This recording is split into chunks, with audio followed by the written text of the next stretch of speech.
Welcome to part 2. Like promised, let's go into the details. Now, one of the most challenging aspects of designing the 103 are the bogies, because the original locomotive was built in co-co configuration. That means she had 6 axles, and if you have ever tried to do that, you will know that it is impossible to make 3 9-volt wheels in a row go around the R40 curve if they're in a rigid bogie and they're one stud apart. So what I did was I built in an additional hinge right here so that the bogie can actually adapt to the very narrow radius. And I'm going to show you how that looks in detail on the R40 curve.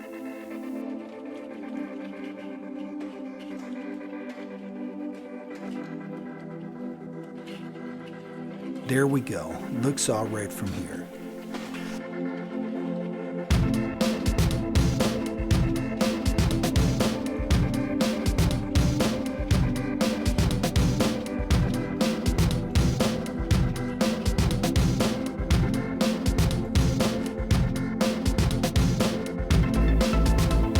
So, as you might have noticed, the handrails are right here on the outside. They're not integrated. I've seen a couple of 103 models on the web where the designers actually have integrated them into the hull. I personally don't think it looks that good because then you're going to have these canyon-like inlets surrounding the handrails. The real locomotive, of course, had these semi-integrated handrails, but you didn't really see that much of an inlet. And I personally think on an L-gauge model, it doesn't make that much sense to put them in too far because then you're going to have these gaps here.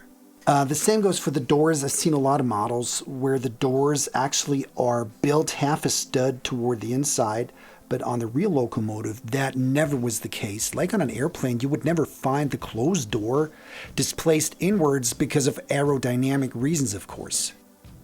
And as you can see here, I have silver doorknobs. The real locomotive, of course, had these little handles, but I thought on my model, the round knobs would actually look best.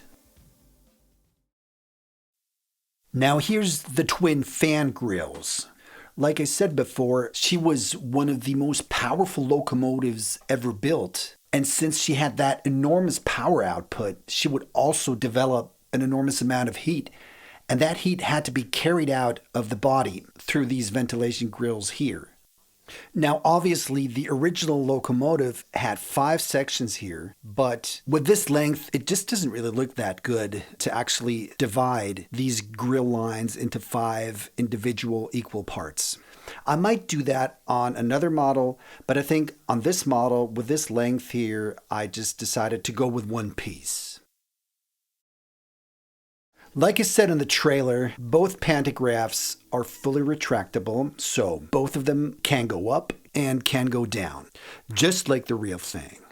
And this is what she looks like with both pantographs up.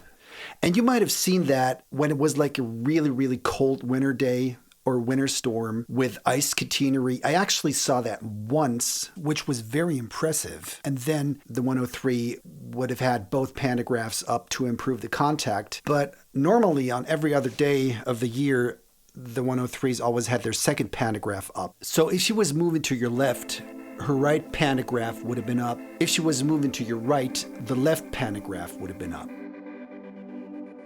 And here we have the airplane window with transparent blue or tan blue window glass.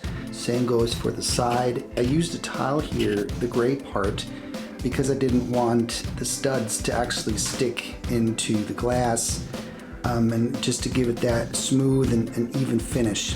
Now, as you might have noticed in the trailer, I just had these straight slope bricks. I had 2 1x3 slopes, and I exchanged that and put in the curved brick, and it's also too wide now, so just to give it a little bit of a nicer finish.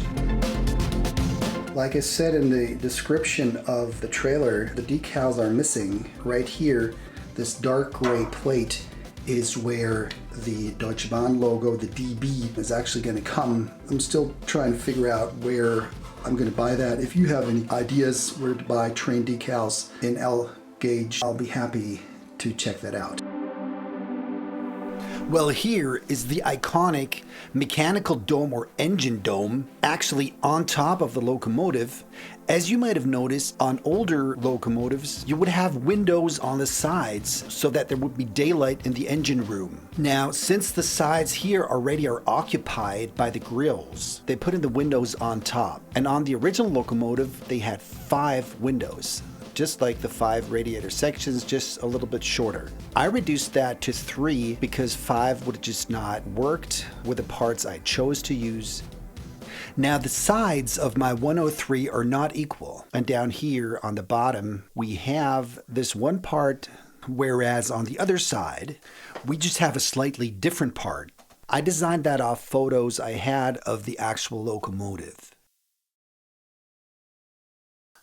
Now, if you take off the 2 cockpit roofs and the engine room roof, you will see this here.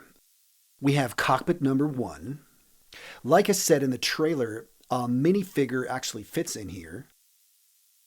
And then we have the machine room with 6 huge and massive Siemens motors, electric motors, and high power, high voltage cables, tubing, etc.